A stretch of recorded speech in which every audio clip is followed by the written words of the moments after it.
आपका स्वागत है आपके अपने YouTube channel advocate the path finder में। मैं हूं अधिवक्ता देव यादव। दोस्तों, जो लोग हमारे चैनल पहली बार विजिट कर रहे हैं चैनल सब्सक्राइब कर लें और बेल आइकन बटन क्लिक करना ना भूलें ताकि हमारे द्वारा अपलोड किया वीडियो आप तक सर्वप्रथम पहले पहुंचे। दोस्तों, इस चैनल का उद्देश्य आपको कानूनी प्रक्रिया को समझाना है और नई जटिल प्रक्रियाओं को आपके लिए आसान करना है।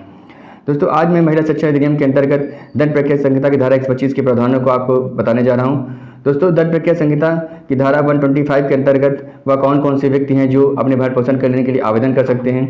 दोस्तों, मैं आपको इस वीडियो के माध्यम से यह भी समझाऊंगा कि वह कौन कौन से ऐसे बिंदु हैं जब कोई पति अपनी पत्नी का भरण पोषण देने से वंचित कर सकता है। दोस्तों, इस वीडियो के माध्यम से आपको मैं यह भी समझाऊंगा कि कोई भी न्यायालय में आपका अगर मुकदमा धारा 125 के अंतर्गत चल रहा है जिसमें आपके प्रति कोई भी आदेश पारित हो गया है तो आप उसके बाद आपके समझ ऐसी कौन सी कार्रवाई आने वाली है। दोस्तों, मैं इस वीडियो के अंत तक मैं इन सारे मुद्दों पर बात करूंगा, इसलिए इस वीडियो के अंत तक बने रहिएगा और अगर हमारी जानकारी पसंद आती है तो इसे लाइक और शेयर जरूर करिएगा। दोस्तों, धारा 125 के अंतर्गत यदि कोई सक्षम व्यक्ति जो पर्याप्त साधनों वाला व्यक्ति है वह अपनी पत्नी को भरण पोषण देने से वंचित नहीं कर सकता है यदि उसकी पत्नी अपना भरण पोषण प्राप्त करने में असमर्थ है। दोस्तों, भरण पोषण के अंतर्गत जीवन को उपार्जन से होता है। यदि कोई व्यक्ति शादीशुदा होता है, शादी करता है तो उसे अपना साथनी यानी अपनी पत्नी का भरण पोषण भी करने का उसे उत्तरदायी होता है। अगर वह किन्हीं मामलों से उसकी पत्नी से और उसका विवाद हो जाता है, वह आपसे अलग रहती है, तब वह जब तक आपकी पत्नी आप तक साथ रहती है तब तक भरण पोषण उसे देने का, उसका रखरखाव करने का अधिकार होता है। उसके बाद भी आपका रखरखाव का अधिकार होता है।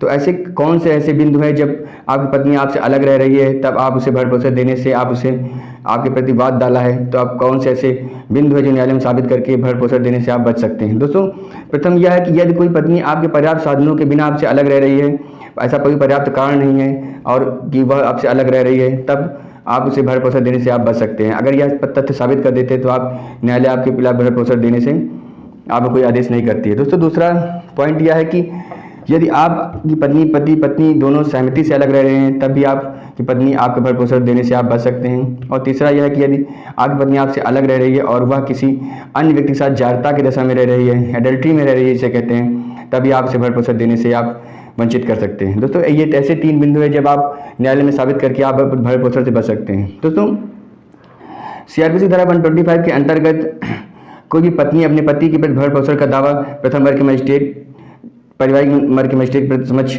आवेदन कर सकती है।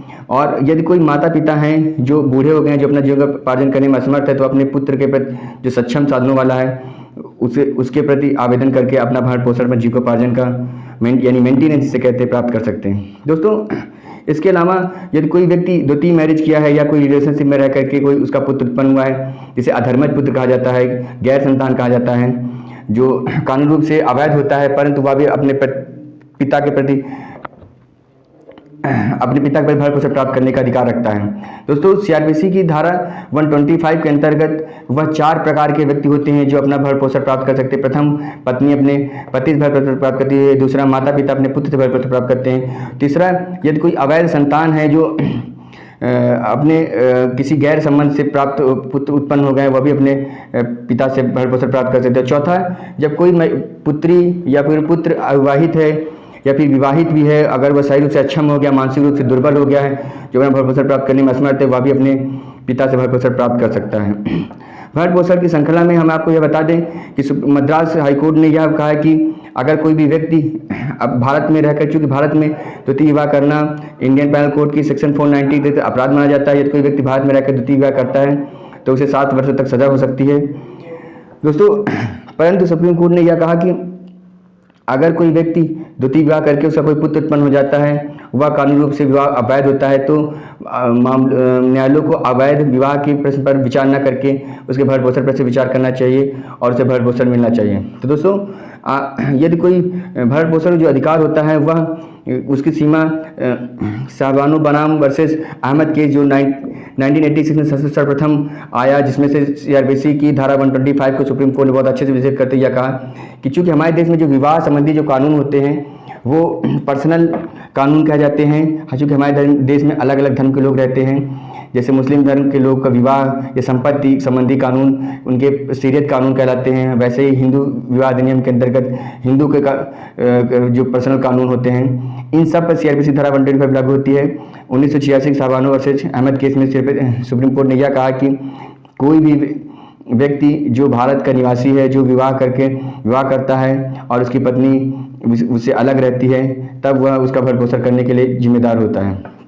दोस्तों, शरीयत कानून में इद्दत काल तक ही मेंटेनेंस देने का प्रावधान था, लेकिन सुप्रीम कोर्ट ने इस मुकदमे के अंतर्गत यह कहा कि यदि कोई व्यक्ति अब शादी करता है और उसकी पत्नी उससे अलग रहती है और वह पत्नी द्वितीय विवाह नहीं करती है, तो वह उसका जीवन पर्यंत उसे भरण पोषण प्राप्त देने का हकदार होता है। और यह भरण पोषण न्यायालय उसकी यथास्थिति, उसकी अर्निंग कैपेसिटी या उसकी जो संपत्ति होती है उसको दे करके लागू करता है।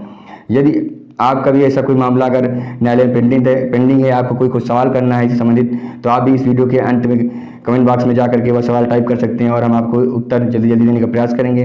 दोस्तों, अगर ये वीडियो पसंद आता है तो आप इसे लाइक करें, शेयर करें। तब तक के लिए दोस्तों नमस्कार।